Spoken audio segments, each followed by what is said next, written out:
الحمد لله وحده والصلاة والسلام على من لا نبي بعده فأعوذ بالله من الشيطان الرجيم بسم الله الرحمن الرحيم وإذ قال إبراهيم رب اجعل هذا بلدا آمنا وارزق أهله من الثمرات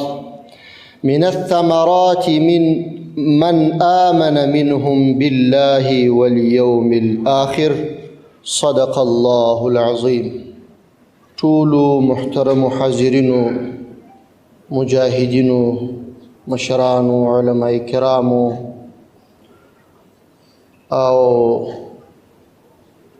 د جهاد او سنگر ملګرو، السلام علیکم ورحمة الله وبرکاته. د دې ویاړمنې او نیکمرغه ورځې مبارکي تاسو او د افغانستان ټول غیور ملت ته، مظلوم ملت ته وایم دا ویاړمنه ورځ دې درته مبارک وي او الله جل جلاله دې نور افغانستان د ناخوالو مشکلاتو ستونزو جنگونو څخه وساتي او الله جل جلاله دې موږ او تاسې ټولو ته وحدت، اتفاق، ورورولي او په ګډه د دې نظام او هیواد خدمت او دفاع کولو توفیق راکړي. الله جل جلاله دې زموږ او ستاسې د منځ څخه نفرتونه، د انتقام فکرونه، ډېر هیوادونه اوس داسې دي د خپلې بې کفایتۍ، د خپل کمزورۍ، د خپل بې استعداده رهبرۍ پړه بیا هم پر افغانانو اچوي. فوزونه دي، پولیس دي، امنیتي ځواکونه دي، استخباراتي ادارې دي، په میلیاردونو پیسې ورباندې مصرفېږي، خو بیا هم نه دي توانېدلي چې خپل د هېواد امنیت وساتي.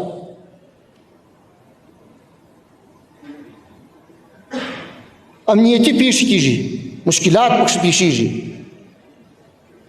خو د دې پر ځای چې د خپل ملت په سترګو کې خاورې واچي، د دې پر ځای چې د مسؤلیت څخه ځان خلاص کړي، د دې پر ځای چې ملت و دوی ته مخ راواړوي چې دومره مصارف او د ملت پر غاړه مو پښه ورېښې ده چې موږ تاسو ساتو، موږ هیواد ساتو، موږ پلانه کوو، بیا هم تاسو امنیت نسئ ساتلی.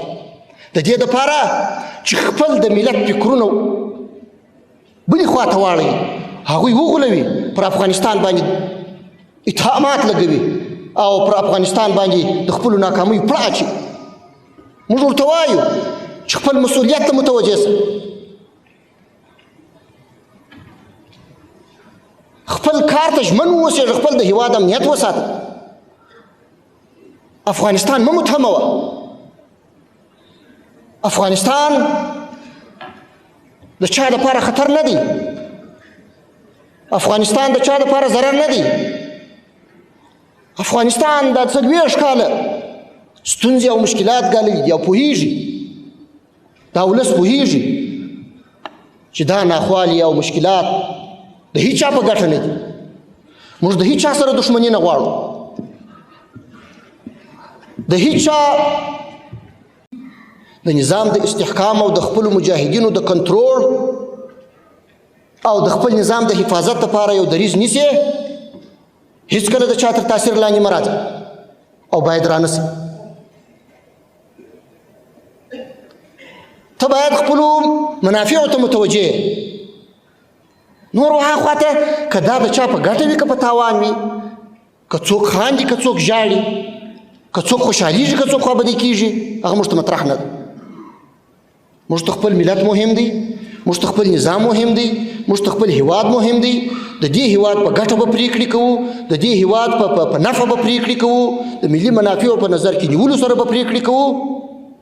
نور که چاته ګټه رسېده که تاوان، خپل نظام به مستحکم ساتو، خپل هیواد د ودانولو کوشش به کوو او په دې کې به هر اړخیزه هڅه کوو.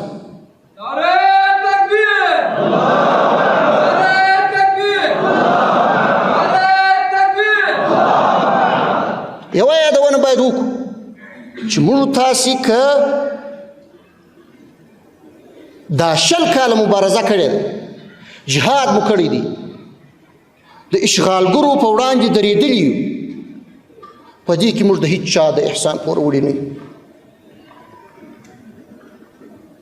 محض د الله جل جلاله احسان، د الله جل جلاله نصرت. نور که نږدې هیوادونه دي، ګاونډي که لرې هیوادونه دي، موږ ته د دې پر ځای چې ګټه ورسوي تاوان یې راته رسولی، د دې پر ځای چې ملاتړ مو وکړي په خلاف مو درېدلي دي.